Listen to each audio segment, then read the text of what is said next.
ჩინური ბრენდების მიმართ ქართულ ბაზარზე მზარდი ინტერესია და ქართული კომპანიებიც ბიზნეს ურთიერთობების დამყარებისათვის განსაკუთრებულ სამუშაოს წევენ. რა პერსპექტივები შეიძლება გაიხსნას, როგორია მიმდინარე მდგომარეობა ბაზარზე? ტატო მიროტაძესთან, Solar Autos დამფუძნებელთან ერთად ვისაუბრებთ საკითხზე.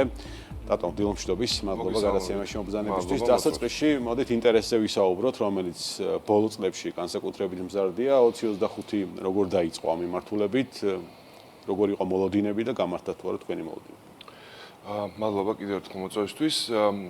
მოთხოვნა პოზიტიურად შევაფასებდი წინა წელთან შედარებით, მით უმეტეს.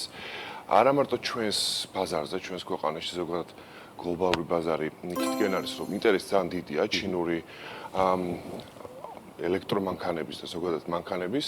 საქართველოს არ არის გამონაკლისი, ჩვენს პოზიტიურად ვაფასებთ მოთხოვნას ადგილობრივ ბაზარზე. კი ბატონო, ჩვენ ახლა ეტაპზე ვართ ჩინურ ბაზართან მიმართებით, რომ კომპანიები ცდილობენ ბრენდების შემოყვანას, მათთან ბიზნეს ურთიერთობების დამყარებას, ოფიციალურ წარმომადგენლობების გახსნას. რა პერსპექტივა აქვს, რა განვითარება შეიძლება ჰქონდეს ამ ნაწილს?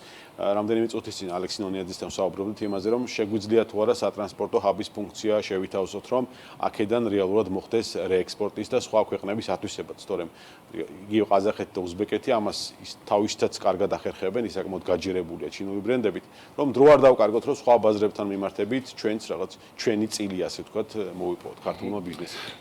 მიუხედავად იმისა, რომ პოზიტიურია, ასე ვთქვათ, მოლოდინები, მაინც არის გარკვეული შეფერხებები და რისკები. ახალი კომპანიები ცდილობენ დანერგონ მათი სერვისი და ამ მიმართულებით კიდევ არის გარკვეული პრობლემები. მომხმარებლებს ხშირად ჩვენ თვითონ ვაწყდებით ხოლმე ასეთ საკითხებს, რომ ხშირად უწევთ ყიდულობენ ისეთი კომპანიისგან მანქანას, რომ შემდეგ სერვისს ვერ იღებენ სათანადოს და ეს არის კრიტიკულად მნიშვნელოვანი ამ კატეგორიის მანქანებში, იმიტომ რომ ელექტროსულისმოთ, ხო? ელექტრომანქანებს და ზოგადად ჩინურ მანქანებს, იმიტომ რომ იდეაში ახალი თანამედროვე მანქანები გარდა იმისა, რომ ფიზიკური სერვისი ჭირდებათ, ელემენტარული სერვისი, ასე ვთქვათ, ზეთი შეცვლა და ამ შემდეგ, მნიშვნელოვანი მათი პროგრამული უზრუნველყოფა და ძალიან რთულია, როგორც კვალიფიკაციის კუთხით, ასევე ტექნოლოგიურად ადგილობრივ ბაზარზე ჯერ კიდევ ჭირს. ჩვენ მუდმივ მოუწოდოთ ხოლმე ჩვენს მომხმარებლებს, რომ მანქანის შესყიდვისას მნიშვნელოვნად დააკვირდნენ საგარანტიოს, რა შედის საგარანტიოში და ავტორიზებული შეუძლია თუ არა ამ კომპანიას სერვისის გაცემა. ზუსტად ესეც მნიშვნელოვანია და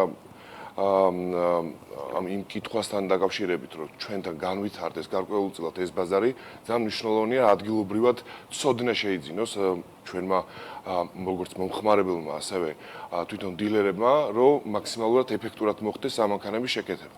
შესაბამისად, ეს ჩვენთან ადრეულ ეტაპზეა, დრო ჭირდება ამას, ბევრი მუშაობა და თუ ჩვენს ბაზარს რეექსპორტისთვის გამოვიყენებთ, მაინც უნდა გქონდეს, ასე ვთქვათ, სერვისის შესაძლებლობები ამას. რა თქმა უნდა, თუ ჩვენ შევადარებთ დაუშვათ არსებულ სქემას, ბაზარს, როგორც არის, ჩვენთან ჩამოდის გარკვეული ტიპის მეორადი მანქანა, აქ ხდება შეკეთება, შემდეგ ხო რაღაცა დამატებითი ღირებულებაც იქნება და შემდეგაც ამასთან დაკავშირებით ცოდნა გვაქვს, ხო? მაგრამ რაც შეეხება ამ ახალ ბრენდებთან დაკავშირებით, ჯერ არ არის, ასე ვთქვათ, მასშტაბურად პრაქტიკა არსებობენ კომპანიები, რომლებიც მუდმივ მათ შორის ჩვენც მუდმივად ჩინეთში გავდივართ გადამზადებას, ამაში სერიოზულ ინვესტიციას ვდებთ, რომ მაქსიმალურად ეფექტურად და მოკლე დროში მოვახდინოთ მანქანების სერვისი, ეგრეთ წოდებულად. შესაბამისად, მაინც ამ მიმართულებით დრო დაჭირდება ბაზარს. ახსენეთ Solar Autos შემთხვევაში, როგორ ხდება გადამზადება, ასე ვთქვათ, და სერვისის მიმწოდებლების მომზადება, ხო? ჩინური ავტოწარმოება ძალიან განვითარდა. სერვის ნაწილში როგორია განვითარების დინამიკა? იქ რა ცოდნას და რა ხარისხის ცოდნას იღებენ ადამიანები, ვინც მაგალითად Solar Auto-დან მიდიან ჩინურ ბაზარზე და იღებენ კონკრეტულ რაღაც განათლებას, კონკრეტულ ავტომობილზე, კონკრეტულ მიმართულებით, კონკრეტულ პლატფორმაზე, რომელზეც დაფუძნებული შეიძლება 10 ავტომობილი იყოს.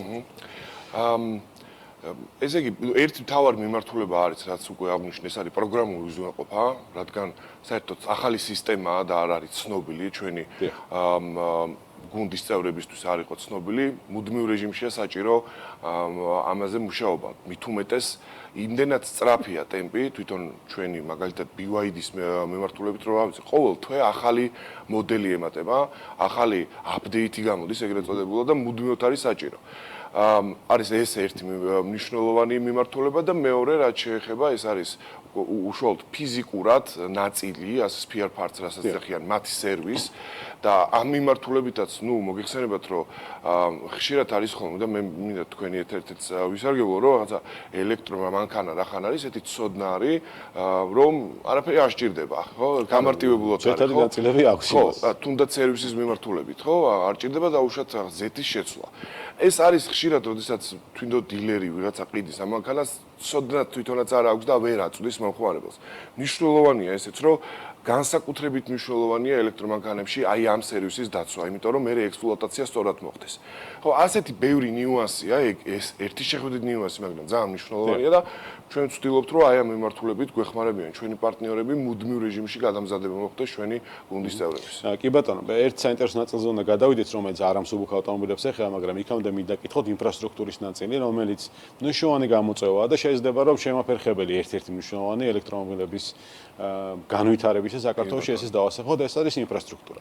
ამ კუთხით რა ხდება, რაიმე ტიპის წინსვლა არის თუ არა, კომპანიები საკუთარ რაღაც პასუხისმგებლობას ან რაღაც რისკების აღებას ფიქრობთ თუ არა, იმასთან დაკავშირებით, რომ ამან შემდეგ დაასტიმულოს თუნდაც შიდა ბაზარზე გაყიდვები.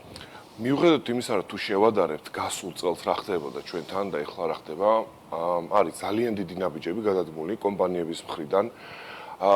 მიუხედავად იმისა, რომ თვითონ ამ ინფრასტრუქტურის შექმნა ძალიან დიდ ხარჯებთან არის დაკავშირებული, გარდა ამისა დროსთან, იმიტომ რომ რაღაცა კონკრეტული რეგულაციები უნდა გავიაროთ, ხო, ყოველ იმაზე, ნებართვები და ამ შემდეგ, ჩვენ მაგალითად შევქმნით, ჩვენი კომპანიამ შევქმნა უშუალოდ აპლიკაცია, ქართული აპლიკაცია, სწრაფი დამტენების ქსელს ვანვითარებთ, საქართველოს მასშტაბით წლის განმავლობაში 20-მდე სწრაფი დამტენი გვექნება სხვადასხვა რეგიონში.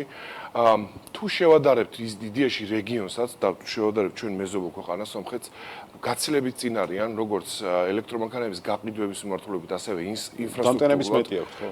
ხო, იქ ასე ვთქვათ, პრობლემა არ დგას იმაში, რომ ვაიმე სად არის დამტენი რა. ამ მიმართულებით მიუხედავად იმისა, რომ დიდი ნაბიჯებია ჩვენი მხრიდანაც გადადგმული საქართველოს ბაზარზე, კიდევ მეტი იქნება ალბათ დრო საჭირო იმისთვის, რომ არეალი მთლიანად დაიფაროს. ხო, არის ახლა მაგალითად ტენდენცია, რომ თუ რაღაც ტიპის ტურისტული ობიექტი, სასტუმრო თუ რესტორანი თუ კაფე თუ სავაჭრო ცენტრი იხსნება, იქ მონტაჟდება ელექტროდამტენები, მაგრამ ერთის და ორის დამონტაჟება უბრალოდ ვერ ცვლის სურათ, შეიძლება რომ უფრო მასშტაბურიც იყოს ეს პროექტი. ერთია მსუბუქი ავტომობილების მიმართულება, საკმაოდ აქტიურად Solar Autos მათ შორის სატვირთო ავტომობილის მიმართულების განვითარებას გეგმავს აქ მცირე ზომის, ასე ვთქვათ, სადისტრიბუციო უფრო ავტომობილებზე საუბარი, BYD-ის ბრენდია თქვენი ასე ვთქვათ წამყვანი. რა ხდება ამ მიმართულებაში? ინტერესი როგორია და ბაზარზე ასე ვთქვათ, როგორ აპირებთ პოზიციონირებას? ეხლა მადლობა, ეხლა ხომ მქონა პრეზენტაცია BYD T5 საშუალო ზომის სატვირთო, როგორც სრულად ელექტრო, ასევე დატენვადი ჰიბრიდი წარმოადგინეთ.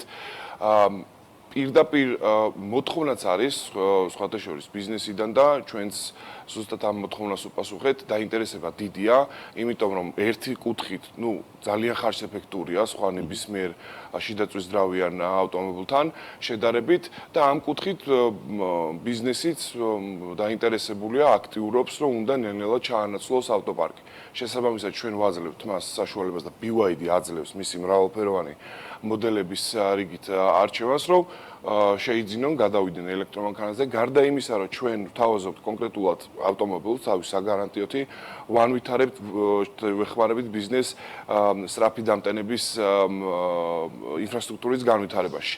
მათ ბაზაზე სწრაფი დამტენის მონტაჟი, ჩვენს ქსელში მათი მანქანების ჩართვას და ასე შემდეგ. დაინტერესება არის და მოლოდინი გვაქვს რომ სერვისის ნაწილში რა ტიპის სერვისი სჭირდება ამ ავტომობილებს, ამ კუთხით ალბათ მომზადებული იქნებოდით სანამ პრეზენტაციას გააკეთებთ. რა თქმა უნდა, ნებისმიერ ახალ მოდელს, როდესაც ვამატებთ, ესე იგი spare სათადარიგო ნაწილების მომარაგება ხდება, ელექტრომანქანა ესე ჩვეულებრივად სჭირდება ამასაც სერვისი, კონკრეტული გეგმიური სერვისი და ექსპლუატაციის ვადები უნდა იყოს დაცული. შესაბამისად, ამ მიმართულებითაც მზად ვართ, რომ მომსახუროთ ყველა ბიზნესს. რა ასე ვთქვათ, ისტორია აქვს ტეხუთს ამ შემთხვევაში. სად იყენებენ, სად არის პოპულარული, რატომ შეირჩა ეს მოდელი, BYD სხვა მიმართულებებიც აქვს ამ ნაწილში, უფრო დიდი ზომის სატვირთოებსაც აწარმოებს ამ შემთხვევაში, ზოგიერთი პლაგინ ჰიბრიდია, მაგრამ ელექტრო ნაწილშიც კარგი შედეგები აქვს, ხო? რატომ შეარჩიეთ ეს მოდელი და რატომ არის მორგებული საქართველოს ბაზრისთვის? დიახ, BYD მაგ მიმართულებითაც ძალიან დიდია, ასე ვთქვათ, ავტობუსები ყავს ელექტრო და ძალიან აქტიურად გამოიყენება არა მარტო ჩინეთში.